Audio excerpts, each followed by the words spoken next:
Na ko expliquer batu me o ngamo ko na moni eleki somo. Ngai zambe ndai parmi ngai. Akela mukana steke mona stinda likola mimi likola cimetière. Nzambe kwa sasa baba wa watika kingai.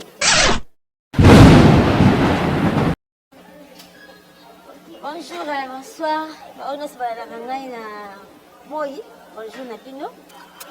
On se voit na pokwa. Bonsoir na bino.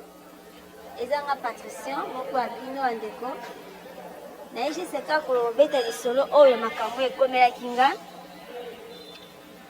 Donc ndiko neko tamwana baninga nanga. Baninga baza ko invole nga evolution za kipenza te. Ndenge baninga baza ko sima bambongo. Bakutela mibali ya bien. Nga penza evolution banda ko zala te. Nde na kokuta na vie moko. Eko manga panganga. Nde nakendaki basokoli ngai. Bapesi ngai poudre. Chaque soki nangi na bima na pakolaka yango na elongi mpo na bima. Na ngala mibala bien balinganga. Nde na kokuta na mobali moko boye alingaki ngai. Mobali wana asomeli nga iPhone nakabeli nga mbongo. Après akomi kobima na nga chaque fois nzoka azalaki moto bakisi. Akomi koutilize ngai.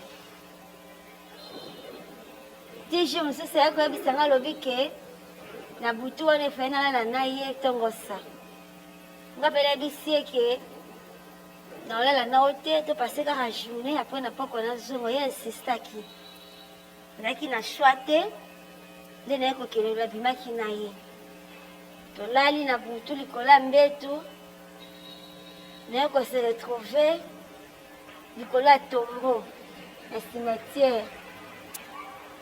Bandeko na ngai ntango nasutuki nabandi kotala nango nasi mwa mobali wana te. Nabandi koganga likola tombo nazotambola mpo naye komona ye mobali wana abimeli ngai. Ayebisi nga abi ngonga na ye ekoki ya kotika mokili azonga mission na ye oyo ekoki. Nayebisi ezongisa ngai na mboka na biso alobi okozonga lisusu te mpo mission na ngai esi ekokisami. Nde naki mission nazwa moto nazonga na ye na mboka na biso mpo na sacrifice. Naye kolela naleli nde naye koganga nkombo ya Jésus Christ de Nazareth. Nde naye kose retrouve na kati ya ndako moko boye.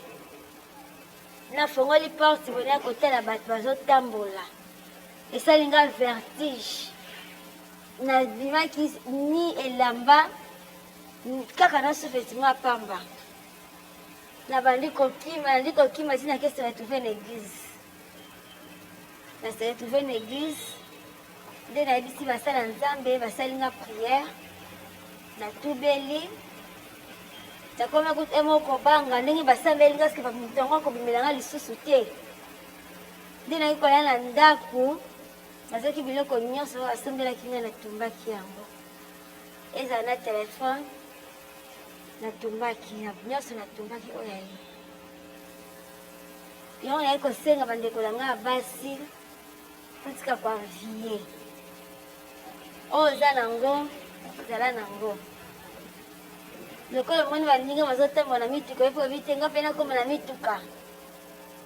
Lokola moni moninga asombi kabelo Vietnam nga mpe fo nasomba Vietnam. Soko moni moninga asombi iPhone nga mpe fo nasomba iPhone.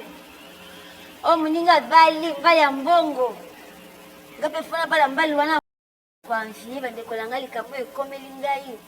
Eza lisolo nazobetela bino me eza makambo ekomeli vi na ngai. Na ko expliquer batu me o nga moko na moni eleki somo. Tibo moni nga na ye liboso na bino boye na ye mpo na sentiment te. Nyonso oyo ya ngai natumbi natikali kaka na bilango bomoni nga nalati na nzoto. Naza lisusu ata na eloko te na babiju nasombaki mpo na mobali wana apesaki nga mbongo ebele nzoka banda koutilize vi na ngai. Natumbaki nyonso ya ye relation yanga na ye ekatanaki wana. nalekaki na délivrance nakomi kosambela natiki nyonso konfie wana bakamarade mabe mpe natiki bango nalingi vi na ngai natambola na Yesu nde naye kosenga bandeko na ngai bosunga ngai bosunga ngai vi oyo na mandele kwa vi ya zero nana ebandeli te suka te natikaka elike na ngai mpa nzambe ye nde azwa kontrola nyonso nasengi mawa na bino ezala likolo na ngai bosunga ngai ndeko na bino ya mwasi